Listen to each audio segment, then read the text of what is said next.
প্রিয় দেশবাসী, ছোট্ট মানে ছোট্ট কথা, বারবার প্রশ্ন আসে, বললে দোষ না বললে নয়। কথা হলো, বাংলাদেশে আগামীতে আসছে নির্বাচন।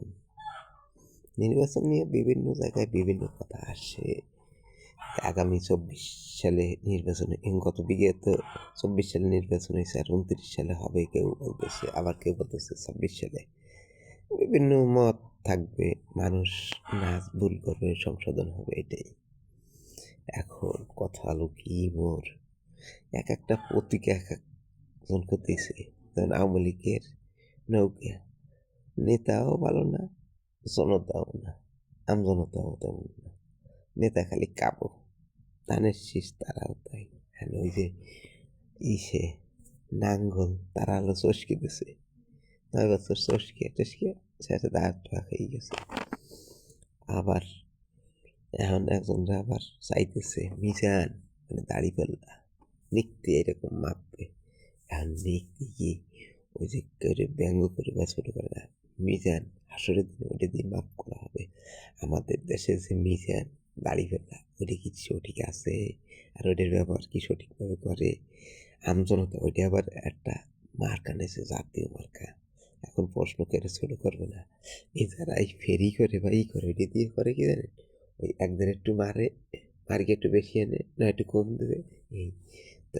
ওইটা নিয়ে যদি ব্যবসায়ীরা এরকম করে, এখন যারা এইটা নিয়ে মার্কা করবেন, মানে জনগণ, ওই জনগণে যারা এই যে কম দেয় মাফে, ওরাও ভোট দেবে। আর যারা নাগরিকরা বেশি দিল, দেখছেন, আমে দুধে, মানে দুই দিক থেকে পাবলিকের দুই দিক থেকে লস।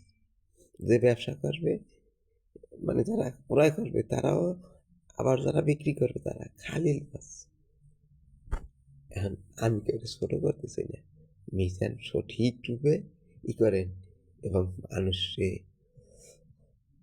শেখা খাইয়ে ব্যাখ্যা বানাইয়েন না, তাদের নিজেদেরই ক্ষতি হবে। প্রত্যেকটা দল, প্রত্যেকটা রাজনীতিবিদকেই বলি, জনগণ যারা চাইবে হেই হবে, সমস্যা নেই। আছে যে মুসলিম ধর্মে আছে যে নারী নেতৃত্ববাদে যদি রাখালের ঘরের ছেলেও হয়, সে অবশ্যই সামনে ইমামতি করতে পারিবে। আপনারা আসছেন তার জন্য আমার কোনো আপত্তি নাই, যে দল বাংলাদেশের।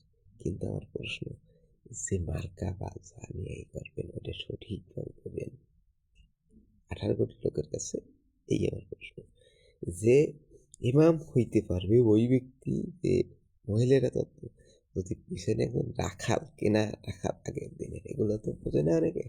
আগে দাস দাসী কেনা হইতো টাকা দিয়ে, নবীর সময় ছিল, বর্তমানে এটা নেই, অনেক দেশে আছে। কিন্তু এখন অতএব পুরুষ যদি হয়, সেও যদি নেতৃত্ব দিতে চায়, তাতেও আমাদের কোনো আপত্তি নেই। আছে মুসলমানের ছেলে হলেই বাংলাদেশের প্রধানমন্ত্রী হতে পারবে, এটাই, নাগরিক হলে। যে হোক, আমি কেন ভ্যান চালাক, আমেরিকার মতন দেশে যদি একজন বাদাম বেচতে হইতে পারে, তাই একজন রিক্সাওয়ালা হয়তো এমপি হইতে পারে, কিন্তু তারও একটা লিমিট থাকতে হবে। আমি আর কইতেছি, আমি এখন তারেক জিয়া অমুক রেখব, ওই ডক্টর শফিকুল, এবার তার বালের সমান নেই, হ্যাঁ, তাকে বালের একটা ফেসকের সমান নাকি বালের, ওটা ওই যে হাসিনারে কব আমি, তাকে বালের একটা ফেসকের সমান নেই। সঠিক যেটা সেটি কইতে হবে। আমি সাধারণ পাবলিক, মধ্যম মধ্য পরিবারের ঘরের ছেলে, এটা সঠিক। আমি হইলে একটা সাধারণ মন্ত্রী করব, কিন্তু টেবিলকে প্রধানমন্ত্রী করব না। আমি সবসময় সঠিক কথা বলি এবং যে অপরাধ করে তার বিরোধিতা করি। মা বাপ ভাই বোন সবার, পাড়া প্রতিবেশী বলার চেষ্টা করি, শুনলে বলো, না শুনলে মনে হিংসা, এই ঘৃণা করি, হিংসা না, ঘৃণা। হাদিসেও আছে যে তুমি যদি কেউ অপরাধ করে বেশি, তাহলে তারে বুঝো, না হলে তারে ঘৃণা করো। আর অ্যাকশনও নিতে যায়নি, অ্যাকশন নিলে তার এই থাকে না, ছলে বলে কলে সব উপরে নিচে যেভাবে পতন করে দিতে হবে।